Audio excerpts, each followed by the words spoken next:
Hello and welcome to another intensive care hotline and intensive care at home live stream. Ask me anything. Today I'm here to answer your question or your questions. I'm your host, Patrik Hutzel from intensivecarehotline.com and intensivecareathome.com. If you have any questions, just type them into the chat pad, or you are also welcome to come on live on the show. I will send you the link, or you can call me on the phone. I can share the phone number, but you're very welcome to type your questions into the chat pad or get live on the stream or call me. Now, also want to welcome our viewers that watch this stream on replay. Also want to welcome you. If you have any questions that haven't been answered today, just again, type them below this video, then I can make another follow-on video or answer them on another live stream. Or of course, I do these live streams every week, once a week at the moment, usually on a Saturday night, 7:30 p.m. Eastern Standard Time in the US, which is 4:30 p.m. Pacific Time on a Saturday in the US. It is, for me, 10:30 a.m. on a Sunday in Melbourne, Australia, and it is currently just after midnight in the UK. So those are the times at the moment. They will slightly change next week when the UK and North America will finish daylight saving. So before I go into today's questions, what makes me qualified to answer questions for families in intensive care? I have been working in intensive care / critical care for over 20 years in 3 different countries, where I also worked as a nurse unit manager for over 5 years. And I have been consulting and advocating for families in intensive care for over 10 years as part of my intensivecarehotline.com, with getting spectacular outcomes and results for families in intensive care. You can see that on our testimonial page. You can see that in podcasts and video podcasts that I've done with our clients. So really, we have saved life over the years. We have helped families to get better outcomes. We have helped families to negotiate better with intensive care teams. We have helped families in intensive care to negotiate better care and treatment. We have helped families negotiate getting end-of-life care on their terms, and not the one-size-fits-all approach that intensive care teams often offer. We have helped families to go from intensive care to intensive care at home. We have helped families to avoid LTAC from ICU. We have helped families going from LTAC back to ICU. You know, the list of results and outcomes, positive outcomes we've had for clients is endless. We have helped families to avoid a tracheostomy if it wasn't necessary, but we have also helped families to advocate for a tracheostomy when it was necessary and the ICU team wasn't offering it. So, you know, the list of achievements is endless and well documented on our testimonial page, and well documented in my podcast with families where we interview clients. You know, we have saved lives. I can say that without any exaggeration. I'm also the founder and managing director of Intensive Care at Home, where we provide a genuine alternative to a long-term stay in intensive care, and we look after patients at home with intensive care nurses 24 hours a day. We currently provide that service all around Australia in all major capital cities. We are NDIS, TAC, iCare, NIISQ, DVA approved service provider in Australia. You know, you can contact us at intensivecarehome.com. Whether you're an NDIS support coordinator, whether you're an intensive care consultant, whether you are an intensive care nurse, whether you are a family needing the service intensive care at home, please contact us. So, without further ado, let's go to today's first question that has come in this week. So normally what I do is, we get so many questions during the week that I read out the questions and answer them. Or, of course, if you have a question live on this stream, please ask me here. So let's get to the first question that came in from Afsoon, who says, my mom is currently in ICU for respiratory failure, and she has been intubated ever since she was admitted into ICU a few days ago. Unfortunately, at this time, she's still unable to breathe on her own. Therefore, she's scheduled to get a tracheostomy tomorrow. But unfortunately, the hospital is asking my mom, or better to say, is forcing my mom to be discharged from ICU one day after the procedure is done and to be transferred to an LTAC facility immediately following her discharge from the hospital, because they say that her health insurance will no longer pay for her to stay longer in the hospital. But this is worrying me sick, because I know that the LTAC facilities will not take good care of the patients who are on ventilators or have a tracheostomy. I'm sure that this is going to jeopardize my mom's life. What other options do I have other than taking my mom to an unsafe place like LTAC? I don't want to lose my mother just because the hospitals are a lot more concerned about getting paid from the medical and health insurances than the patient's safety. That's a great question, Afsoon, and thank you so much for asking it, because this is a topic that's very dear to my heart, and I've been talking about this for a long time. Okay, let's break this down, Afsoon, so that I can really help you with this. So, a few days ago, she's been intubated, and now they want to do a trach tomorrow. Okay, let's look at this. When you look at the research and the literature, a tracheostomy should be done if someone can't be weaned off the ventilator for about day 10 to day 14 after intubation and the breathing tube, right? That's when a tracheostomy should take place. Now, you're talking here about a couple of days in ICU, not, and your mom hasn't been weaned off the ventilator and they want to go to trach straight away. The first question here, Afsoon, is, have they done everything beyond the shadow of a doubt to avoid the tracheostomy and get your mom off the ventilator with a breathing tube, right? I think I can confidently say that's a no, right? Because after a couple of days, you can't have done everything beyond the shadow of a doubt to get your mom off the ventilator with a breathing tube. Now, you are referring to respiratory failure. You are not referring to what type of respiratory failure. Is it type 1 respiratory failure, which is, lack of oxygen, or is it type 2 respiratory failure, increased CO2 or carbon dioxide? So you have not shared any of that. And that's why I keep saying over and over again, the biggest challenge for families in intensive care is simply that they don't know what they don't know. They don't know what to look for. They don't know what questions to ask. They don't know their rights, and they don't know how to manage doctors and nurses in intensive care, right? And the more information you give me in your emails or in your calls or whatever the case may be, the higher chances I can help you. But either way, I very much question that they have done everything beyond the shadow of a doubt to get your mom off the ventilator and the breathing tube and avoid the tracheostomy, because the time frame is just too short. And you're concerned that they just want to send out your mom to make a quick buck and not give her the care and treatment she needs and deserves is valid. Your concern there is very valid.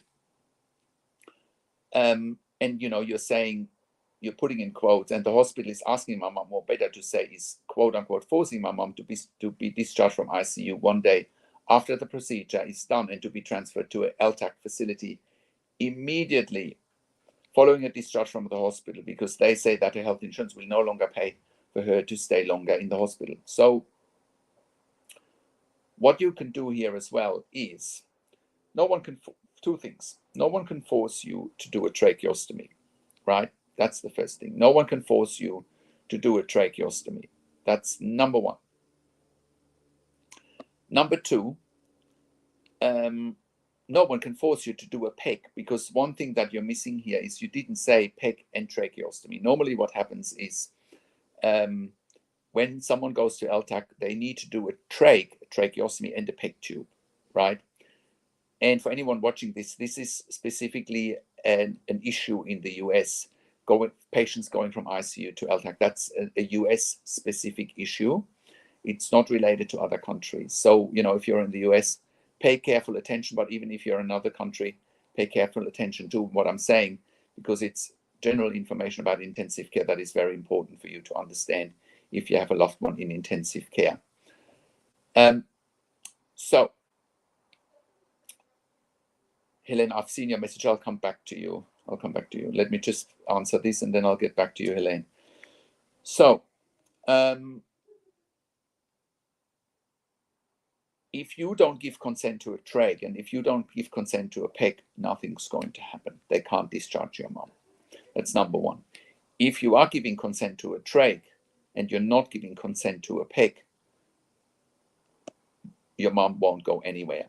The LTACs will not take a patient without a trach and a PEG. So if you're only giving consent to a trach and she doesn't have a PEG, she won't go anywhere, right? So that means, you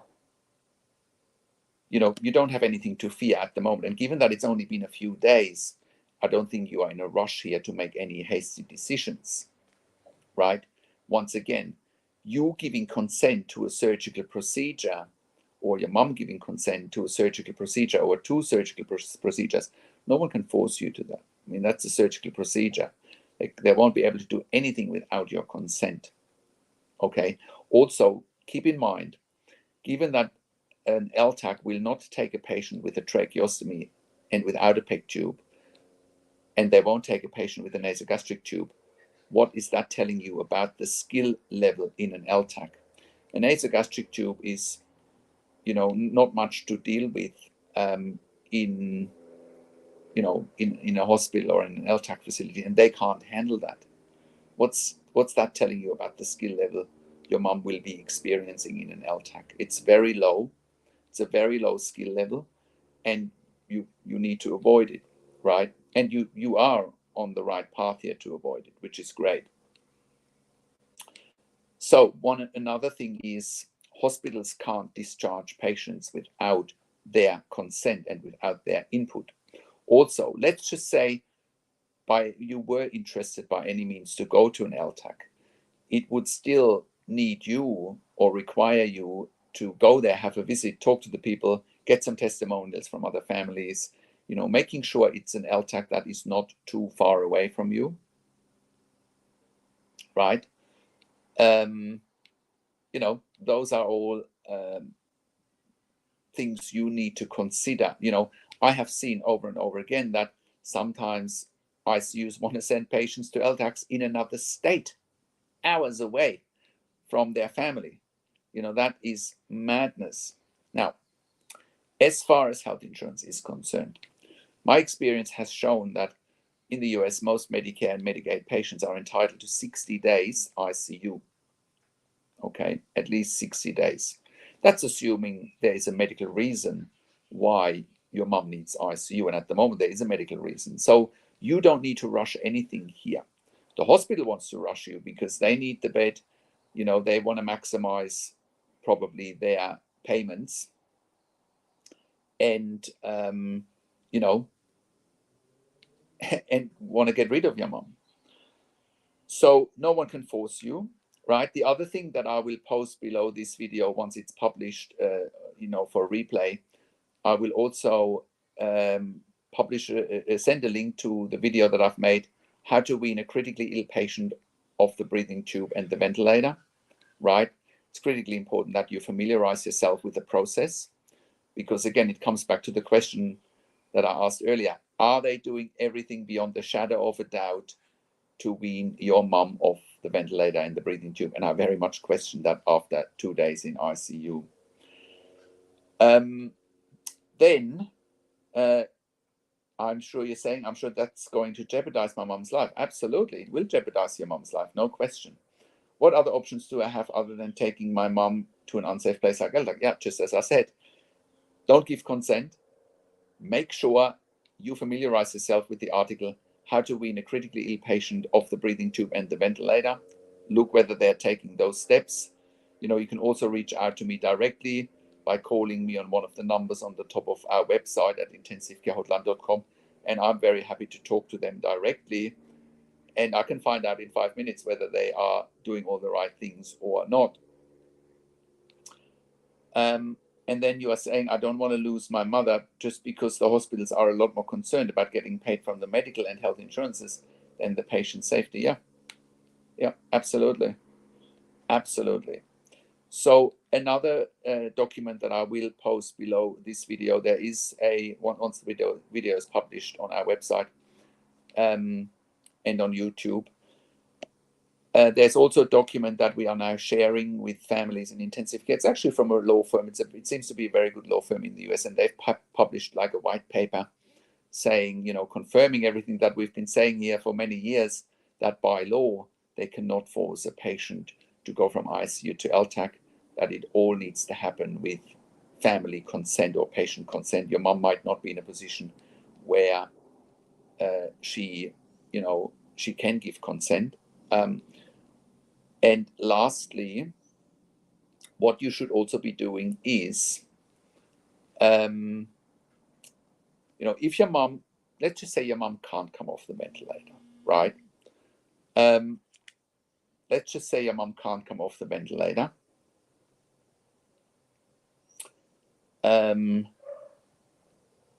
Then eventually you will need to give consent to a tracheostomy, but do not give consent to a PEG tube, and therefore she can't go anywhere. And it is entirely up to you. It's entirely up to you whether you give consent to a PEG or not, and you will see that you won't have any issue with health insurance. It's not up to health insurance to determine or to force what needs to happen, what you need to give consent to, right? If you are, by your free will, don't want to give consent to a PEG tube, your mum won't go anywhere, and the health insurance needs to take responsibility for that, right?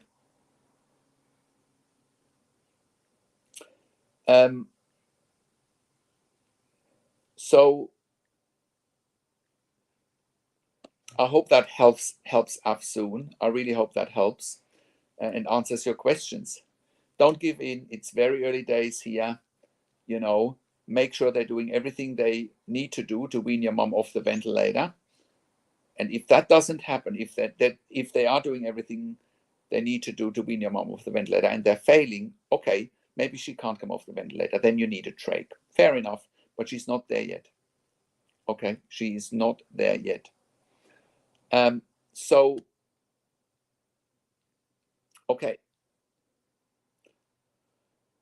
I hope that answers your questions. Helene, I can give you can call me or I can call you. I've got your number, or you can use this link here and you can come on live on the show. You don't need to show your face if you don't want to. You can just stay here, and you don't need to go on camera. So you can just log in there if you like, because the quality of the call will be so much better if you can come on here on the show. Alternatively, just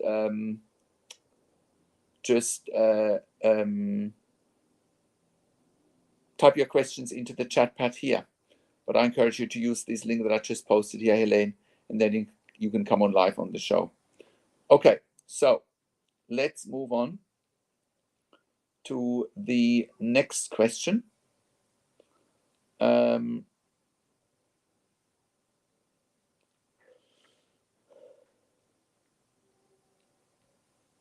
Just give me 1 second, guys, please. I just need to respond to an urgent text from one of our staff.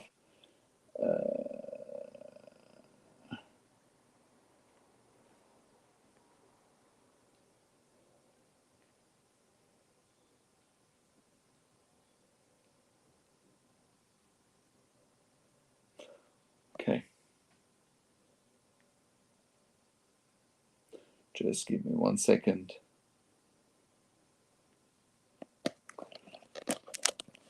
I'll be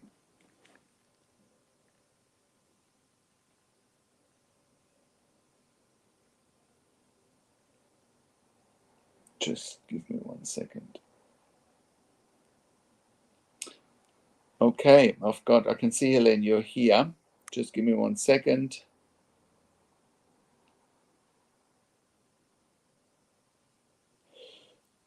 Hi, Helene, can you hear me? No? You can't hear me? I can hear, yes, I can hear you. I can hear you. Hi.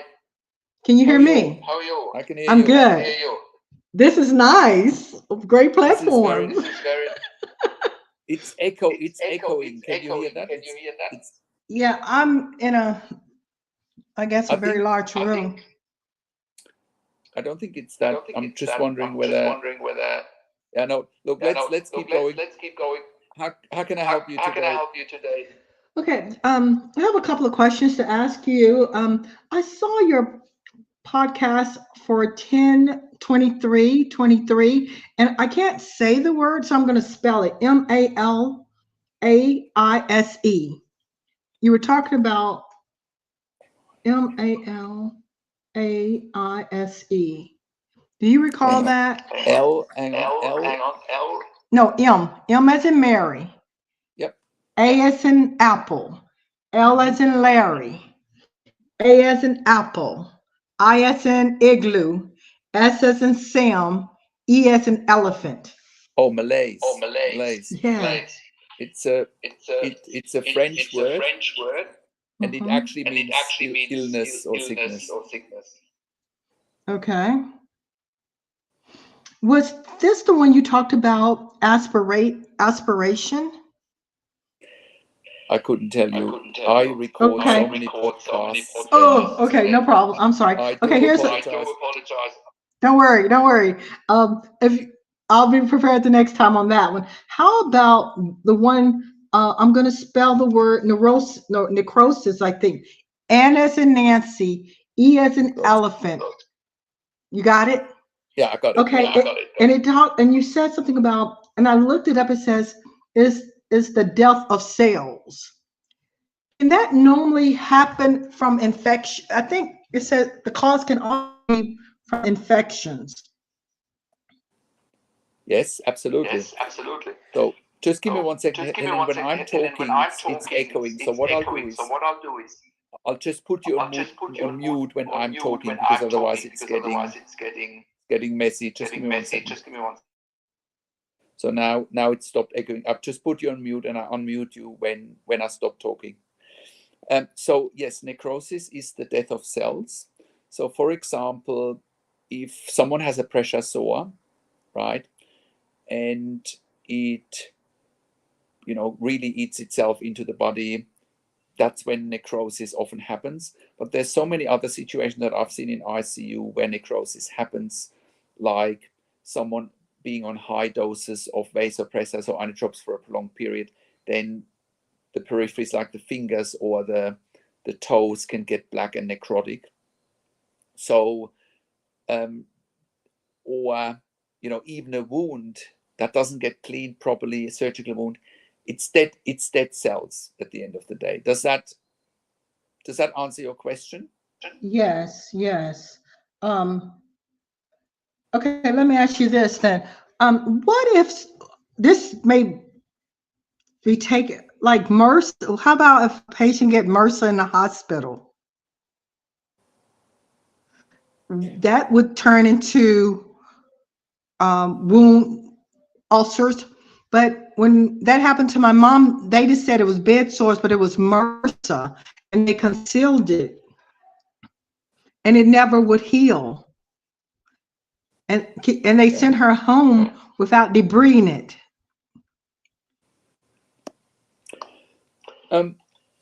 So I just need to put you on mute again because it keeps echoing. So from my experience, you and I might have MRSA. I actually believe I have MRSA because I've worked in hospitals for so long, right? So that in and of itself does not cause injuries. However, if someone has an injury, a pressure injury, or needs a debridement or whatever, it is more likely that that wound gets infected with MRSA. Especially when patients are immunocompromised and when patients have been in hospital for a long time, which I believe has been the case in your mom's situation. But MRSA as such, just like any other infection, doesn't cause necrosis. It makes patients more prone to it, but that in and of itself, from my experience, doesn't lead to necrosis. Okay. Okay, let me ask you this. Excessive fluid overload. you know, here in the United States, it's not monitored and by FDA. And so it's easy for the provider to prescribe excessive fluid overload. And for someone like myself who doesn't have a clinical background, if you don't know the signs that someone is using their upper rib cage to breathe, they're in respiratory duress. It's like drowning. And that's very alarming to me, that it's not regulated. That's scary because Um, it's like drowning, that someone went up on a ventilator, which happened to my mom. so you think that So your you mom think that went your mom into, went I into, need to I mute need you to again, mute sorry. you again, sorry. So you think your mom went into on a ventilator because she went into fluid overload because they weren't monitoring the fluid balance? You think that's what's happened? As well as giving her lots of narcotics, lethal amounts of narcotics. Okay. So what I can say about the fluid balance or the monitoring of such, it may not be regulated. However, from my experience, the fluid balance is monitored every day. It's part, when the doctors come in and do their rounds, one of the things in ICU that they're looking at is the fluid balance. So let's just say you have evidence that the fluid balance hasn't been monitored properly and that she went into excessive fluid overload, and that is what caused intubation. What you could do, of course, is you could sue the hospital, you could potentially sue the individuals that were involved in the decision making. However, what often happens from my experience as well, she might be fluid overloaded. I don't know in your mom's case whether her heart was weak. Did you have cardiac failure? They call that caused it, that excessive fluid overload caused heart failure, edema, congestive heart failure, uh, kidney failure. It was even pneumonia. I mean, it was like she was a cash cow. They exploited her financially. It was like elderly, it's abuse. Elderly abuse. So that's why I said that she was forced on a ventilator. Like you were saying, I can force you on a vent to be trained. Yeah, they forced her because it was malfeasance, manipulated malpractices. They were giving her excessive fluid overload. I mean, it was insane, as well as unnecessary surgeries. With the fluid overload, Helene, do you know, are you talking about how many liters are we talking about? Have you got any numbers? Not offhand, but there were bags after bags, and they were bolas. And I started asking, and I mean, I remember a couple of times she was hospitalized from other iatrogenic-induced illnesses that they concealed or downplayed, that it was a pattern. They would always give her excessive fluid overload, even when I asked them not to. And there were times she wasn't even dehydrated. They were giving it to her. I need to put you on mute again. From my extensive experience, Helene, when someone needs a fluid bolus, there could be other reasons for that too. So when someone is hypotensive, has a low blood pressure, and has no urine output, sometimes you need to give fluid boluses as a first step, right? If a patient then doesn't respond to a fluid bolus, then you might need to look at, okay, do they need a unit of blood or any blood transfusions? Do they then need vasopressors or inotropes to increase the blood pressure? So to a degree, it's an incomplete picture to me when you're saying they get a fluid bolus.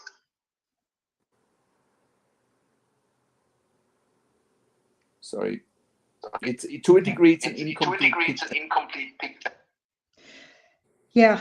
Well, there were so many times it happened, and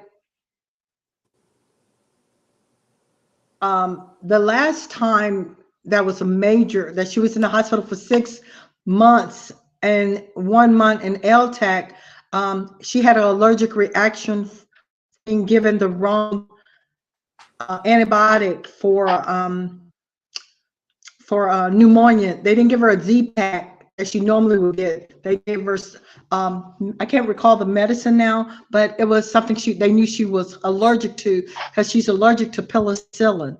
And the doctor in his office intentionally gave her that, knowing she was going to have respiratory failure, and knowing that she was had suffered with ARDS from malfeasant malpractice back in 2012, that they downplayed it like it was nothing, but she had ARDS, chronic ARDS, acute respiratory distress syndrome. So there was a lot of lies told to me, but I did ask for numbers. I got smart and I started asking what was, I started asking for certain numbers, and I thank God there were nurses who would give it to me, but then the doctors ordered them to stop giving me the numbers, so I would be uninformed. Well, as you're well aware, they can't refuse giving you medical records, as you probably know by now. If someone is in ARDS, it's definitely risky, very risky, to give fluid boluses, because the lungs are already compromised, extremely compromised. And if you're just overloading them in the slightest with fluids, it usually comes at the detriment to a patient, no question. And that's what they were doing. And like I started noticing the pattern that she would use her upper rib cage to breathe. So I knew she was in distress. A lot I learned by observation and asking questions. And for those who would give me the honest truth, I was learning, that way. But yeah, it was definitely intentional. Why do you think it was intentional? Because it's iatrogenic use illnesses for profit. They financially exploited her because she had Medicare, and they knew they'll get paid. She was just a cash cow, and that's about the way I can say it. It was horrible what I witnessed. Have you taken them to court, or have you had lawyers involved? Well, SOIG, which is in Washington, D.C., who oversees these kind of complaints, and I did report it to Humana, who was her insurance provider. Humana kept wanting it to be like just malpractice, but I said, no, this is intentional. This is fraud. You're inducing illnesses for profit. That's illegal. That's medically torturing someone. I never consented for mother to be tortured and exploited. And so I had to, it was hard to find an attorney to take my mother's case, because I did not even know all the injuries that they had caused her.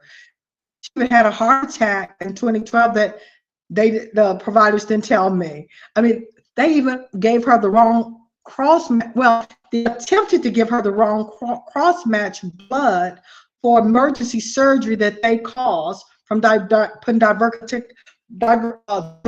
diverticulitis. Did not go through the normal protocol of bed rest, antibiotics, none of that. Didn't even give me that option. So I had to write the lawsuit up myself in 2014, because in Georgia, you only have a 2-year statute of limitation. So to preserve it, I wrote it up and submitted it, and it was written well enough that it opened the investigation, but the case could not stay open. So I had to do a voluntary dismissal without prejudice. And 2 years later, she passed, and I presented it back as wrongful death, and also how that medical providers, I knew what they were doing to induce committing malpractice by manipulation of drugs, excessive fluid overload, as well as other things. And it wasn't reopened yet, but it's still being investigated. And because, as I share with you, by being a witness to it. Okay, it looks like Helene dropped out, but in either case, I have many other questions that I can answer. I'll just wait for Helene to come back. I will, in the meantime, go on to the next question that came in this week, but you're also welcome to type your questions into the chat pad or use the StreamYard link here that I posted there, and you can come on live on the show and I'll answer your questions here just like I do with Helene. You're more than welcome to do that. You don't need to go on camera. You can just leave the picture, your picture out. Anyway, I'll read out another question from Naz that came in this week. Oh, hang on, there's Helene again.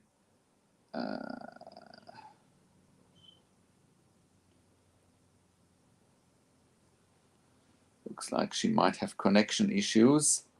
Anyway, I'll read out the question that came in this week from Naz, who says, today is my father's 9th day in ICU and with 4 days with sedatives removed. There we go. Yes. It looks like it dropped. So, yes. With Yes. what you've shared, from my experience now. Hang on, I just need to put you on mute, otherwise it's echoing. From my experience now over the years doing this, the lawyers only want to take cases, and I want to hear your experience. The lawyers only want to take cases where they think they can get a lot of money, and that is often dependent on a patient's age at the time of the negligence. Generally speaking, what lawyers have been telling me now is the older a patient, the less interested they are. That's unfortunately my experience, what we're hearing. What's your experience in that regard? Initially, when I tried to get an attorney, I did not know all the injuries that they had caused, so I did not know all the damages. And also, when I filed, I had to go ahead and file in the courts. And I filed in the federal courts versus the state. And so when I talked to even attorneys after that, they said I filed in the wrong courts. And I said, no, I did not. Because if a doctor is inducing illness for profit, that's fraud. You causing damage, intentionally causing violent damages to make money. So I have no regrets for that. I believe it will be reopened, but I believe also that it will be not just a case for my mother, but for myself as well, because I suffered from it as well. Plus, they tried to falsely accuse me for Montel syndrome by proxy, which was pathetic. But I'm willing to stand up against it because that's not true. They were making me their scapegoat. Right. And from my experience, that's why it's so important that families come to us while they have loved ones in ICU, not when it's too late. We have so many families come to us in similar situations than yourself. They start reading our blog and they say, oh my goodness, if I had only known, what was happening at the time, if I could only get guidance, I can only say over and over again, the sooner you come to us, the better it is to get guidance through what we know is an ordeal, of course, but it's almost like you need to have someone by your side to handhold you through it and ask all the right questions, making sure they are doing all the right things and they're not causing damages and act negligent, because unfortunately that is what happens in many cases, unfortunately. But what year did you start your podcast. It was in 20, wasn't it? And That's a very good That's a question, very Helen. good Hang question, on. Helen. Hang on.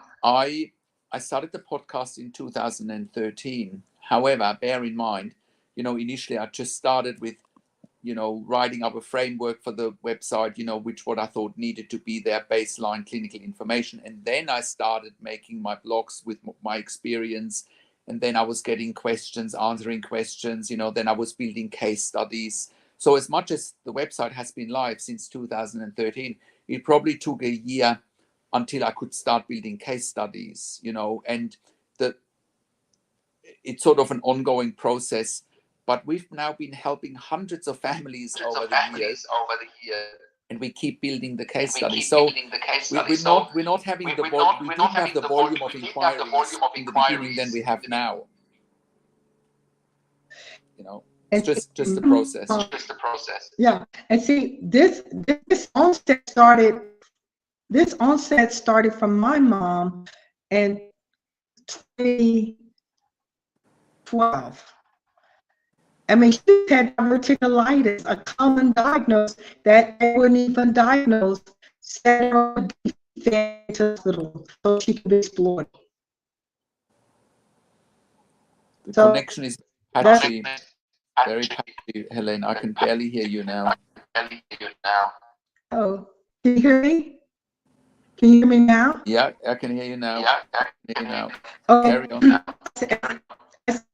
As my mom started in August of 2012, and she was in the hospital to February 2013. But after that, she was constantly in and out because they had induced all these illnesses that they didn't even tell me about. She had suffered a stroke. I saw, and she perforated her colon, got shook, had heart failure, and ARDS. So, okay, so that's not working. Helene is having connection issues. So let's just carry on with the next question from Nas. Like I said, let's get on with the next question with Nas.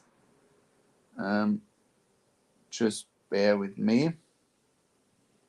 Nas says, today is my father's 9th day in ICU and with 4 days with sedatives removed. He's not on ventilator for some days, but is intubated. He is conscious, is communicating by raising hands or fingers as a yes answer, opening eyes, but having problems with breathing on his own. All his organs are vital, except damage he had in his brain and some little strokes from previous years. He also recently was diagnosed with Parkinson's. The doctors are considering tracheostomy. We don't know what to do. Okay, so if he's 4 days and he's removed from sedatives and he's not on the ventilator for some days, but is intubated, well, if he's intubated, he is on a ventilator, that's for sure. And if he's conscious, is communicating, that means he is, he basically, so what happens when someone is weaning off a ventilator? What happens is someone needs to tick some boxes. Basically, they need to be alert. They need to be able to follow commands. They need to be off sedation, of course. And they need to be able to cough, clear their own airway. Arterial blood gases need to be good, and he needs to breathe spontaneously for at least a couple of days or for a few hours. And if he's able to cough out his breathing tube, or if he is able to cough out his breathing tube, then he's probably ready for extubation. Now, with the brain damage he's had and the little strokes from previous years, are there potentially issues with swallowing and also with the Parkinson's? Is he potentially confused? That might be an obstacle to get him extubated. But, those are questions you should be asking. Is he awake enough? Is his cough strong enough? Is he breathing? Has he passed the spontaneous breathing trials? Right? What are his arterial blood gases like? What are the chest x-rays like? And again, the question is, are they doing everything beyond the shadow of a doubt to wean your dad off the ventilator? You know, and that's the question here. You know, is he getting mobilized? Is he getting physical therapy? Are they doing breathing exercises? Those are the questions you need to ask NAS. But again, the shortcut here is to talk to me directly. Contact me at intensivecarehotline.com. Now, Helene, I'll let you back in again. Sorry. I do have a question for you. Please, back to the excessive fluid overload. Back in 2012, when this first happened, her weight, like in the first couple of days from the excessive fluid overload, she had gained 28 pounds in just a couple of days from excessive fluid overload. Before she left there, she was weighing, I think it was 300 and some pounds. It was ridiculous. They had to use a horse lift just to turn her. I mean, it was ridiculous how she was abused. My question is, until we had to, the only way she got into LTAC, because she was a high risk for abuse by the surgeon, and they had to get her out of there. They didn't tell me, but it had to have been an emergency transfer. And when she was transferred to LTAC, come to find out she needed the fluid to be drained off of her lungs, and it was 1.5 gallons of green mucus in her lungs, and the provider who drained it was a nurse practitioner, and she told me, she said, I didn't even get it all out. And that alarmed me, but I figured she knew what she was doing. Well, years later, having that fluid left in my mother's lungs, it caused a mass to form. And of course, she also had ended up a personal injury of ARDS, acute respiratory distress syndrome, which was concealed. So when water stays on in an organ that's not designed to have fluid, isn't that dangerous? It is extremely dangerous, Helene, especially in the lungs. If there's fluids accumulating in the lungs and the heart, that's extremely dangerous. So part of weaning a patient off a ventilator in ICU is often to keep the lungs dry, to use medical jargon here for a moment. You know, there's always talk about keep the lungs dry so you can wean a patient off the ventilator. So extremely damaging, especially since it then also impacts on the heart. You know, if the lungs are in fluid overload, the heart's going into fluid overload. Well, the heart and the lung communicate with each other, you know, and it's almost like a vicious cycle. Then if you don't get rid of fluids fast, you know, all sorts of damages can happen, including obviously not weaning someone off the ventilator successfully. Okay, well, that's what happened to my mom. Also, there was another thing I would say, and I'm sharing this so, in other words, buyer beware. At the last hospital that she was in for a long period of time, they were giving her propofol. Never told me they were going to give it to her, and they were giving it to her to force her onto the vent. And she ended up suffering a chemical burn in her central line, because when they had to put it back in, it wouldn't go in on that side. So they had to go into another artery.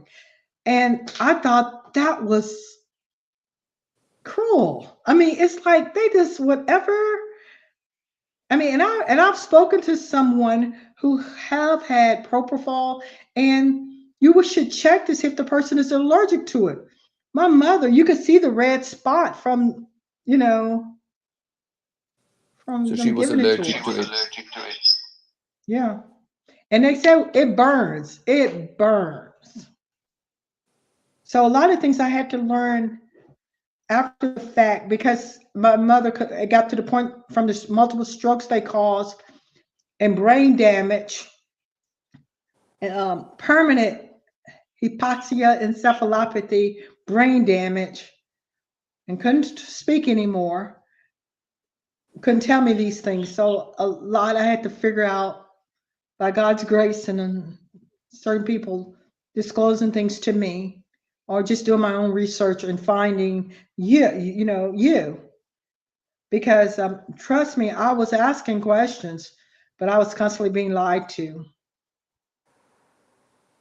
That's very disheartening. Yes. And it was very scary. It was like being in a war zone. Yeah. In a hospital. I don't know whether you've seen, a few weeks ago, I've done an interview with a gentleman, Scott Scara. I don't know whether you've seen that. Scott Scara is taking a hospital to court in Wisconsin for what he claims murdering his daughter. Did you see, have you heard of the case? No, but I'm going to look. Yeah, have a look. I've done an interview a few weeks ago, Scott Scara, in Wisconsin. It's very sad situation. His 19-year-old daughter, he claims, was murdered in a hospital, and he's taken the hospital to court. Well, was murdered in ICU. It's all out there. He's got a website. There's an interview there with him here. Yeah, it's very scary, and I hope that he gets a voice, and he's also a voice, I believe, for families in intensive care. Yes, because for me, I mean, it was so blatant. I mean, first, well, when after the wrongful death, I put in murder, death by, death by 1,000 cuts. It was imminent. It was foreseeable, but they weren't telling me. And because they were covering for each other. They do. Yeah. Mm. And it's almost like it's, I don't throw words around loosely, but it was like a Nazi camp. Wow. That's how I look at it. It's like.